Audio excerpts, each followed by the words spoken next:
Hey Avengers, so today is another book tag. This is the book PostScript tag. I was tagged by Angela at Bookaholic Brown Nymph, and I'm excited to do this one. This is one that is basically another one of those end of the year wrap-up type videos.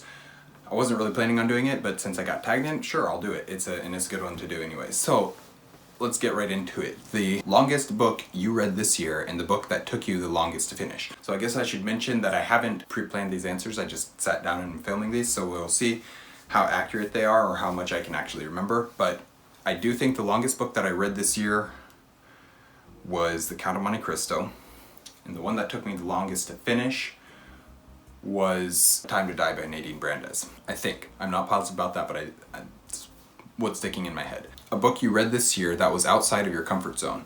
Oh, that's a good question. One that was outside of my comfort zone. Well, my comfort zone is generally fantasy. I'd say the one that was most outside my comfort zone, just because I don't tend to read a ton of it, would have been Murder on the Orient Express by Agatha Christie. I don't read a lot of mysteries. I read a couple last year. I read Murder on the Orient Express and I read The Hound of the Baskervilles by Sir Arthur Conan Doyle. So I read two of them. Of the two, I think I preferred the Sherlock Holmes, but I think those both would fit as something outside my comfort zone. How many books did you reread? That's a good question. I know I reread The Lord of the Rings, I know I reread The Hobbit, I know I reread The Silmarillion, so that's 3 right there. Did I reread any Sanderson? I don't remember rereading any Sanderson. Oh, I did. I read for the first time and then reread it, the Sir Gawain and the Green Knight, although I did reread it through different translations, so I don't know if that counts. So at least 4, I would guess probably 5.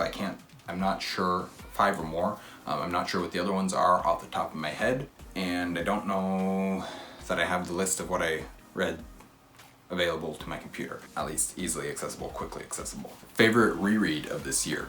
That's a good question. I'll go with this one.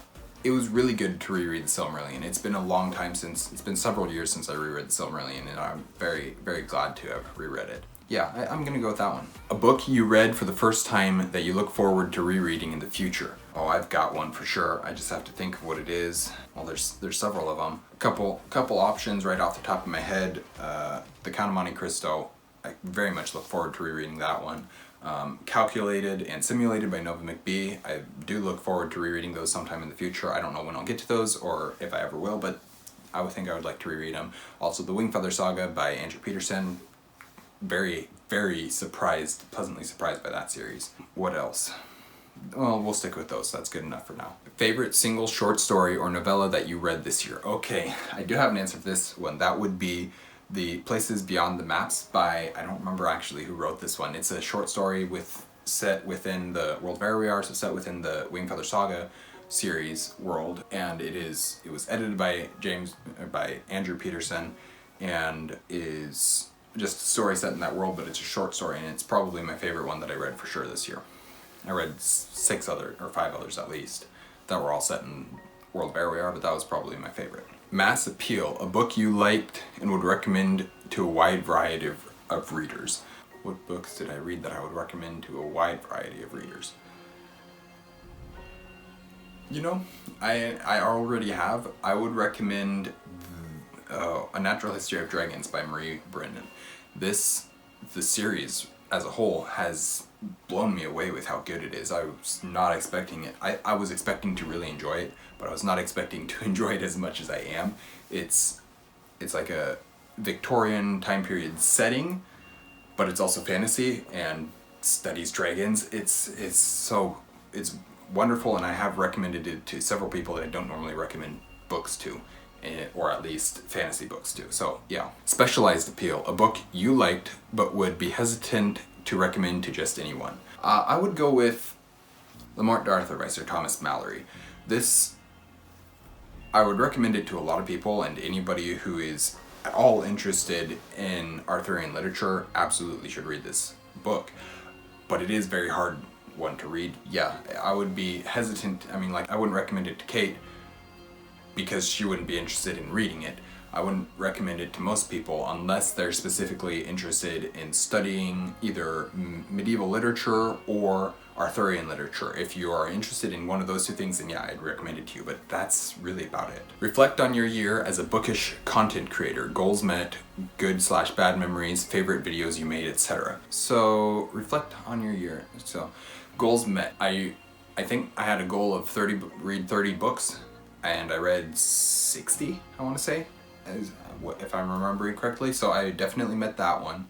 What other goals did we have? We've got a video, I'll have it linked up in the corner here, about our goals a video that we just did about reading goals and channel goals and stuff like that. So that's that. Good/bad memories. I had a great time doing the read along and the live show for the Count of Monte Cristo with Ramsey from Agathon. That was a great experience for me. I was very happy to do that, and had a lot of fun doing that. And the favorite videos you made, oh, I'll have this one linked up in the corner as well, but it's my Frodo the Hero video. It's my defense of Frodo and why he's actually a hero and why people shouldn't look down on him as much as they do. It's looking back on it now, there's some different things that I could have said. Rereading the Lord of the Rings again, there's some different things that I could have done to make it better that I didn't.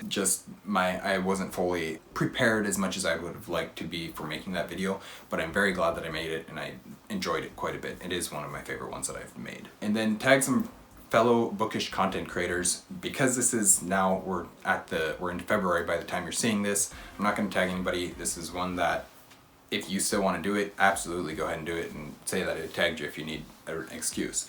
But I'm not going to tag any for this one because it's so late at this point, and I'm not going to tag anyone. Thank you guys for watching an Erudite adventure. We hope you enjoyed this book tag that I did, and thank you Angela for tagging me. I hope you enjoyed watching this. We post videos every Monday and Thursday. We have our social medias linked in the description down below.